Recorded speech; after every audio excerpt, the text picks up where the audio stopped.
Large গ্রুপের একটা operator, আমার নাম পেয়ারা, আমি সুইং অপারেটর। ভাই প্রথমত মালিক ভুল করছে, আমাদের ফ্যাক্টরি চলাকালীন সময় কোনো নোটিশ না দিয়ে ফ্যাক্টরি বন্ধ করে দিছে।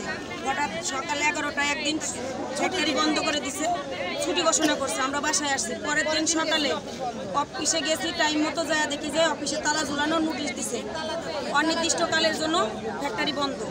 তারপরে আমরা রাস্তায় এসে বিক্ষোভ করছি, তারপরে গেছি বিজিএমে গেছি। বিজিএম থেকে বলছে মালিকে আমাদের বেতন 1 মাস সময় দিছে, বেতন দেবে আপনার 30 তারিখ। 30 তারিখে আমরা সময় মতো গেছি, আমরা অফিসে গেছি টাইম মতো গেছি। পরে আমরা যা দেখি যে নোটিশটা আর গেটে তালা দো, আমাদের ফ্যাক্টরিতে ঢুকতে দেয় না। কেন? আমরা কি ওনাদের সময় দেয় নাই?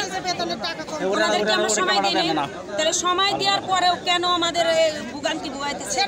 আমাদের কি বাল বাচ্চা নাই? আমাদের কি পেট নাই? আমরা কি এই জায়গায় নিজস্ব বাড়িতে থাকি? বাড়ি ভাড়া নাই। আজকে মাসের 1 তারিখ, আমাদের বাড়ি ভাড়াটা কে দেবে? অবশ্যই তো বাড়ি ভাড়া 2 দিন পরে।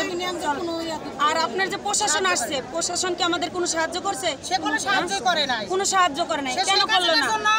দেশের একটা প্রধানমন্ত্রী দাঁড়াইতে পারলো সেনাবাহিনী, দেশের একটা প্রধানমন্ত্রী দাঁড়াইতে পারলো সেনাবাহিনী, কিসের দায়?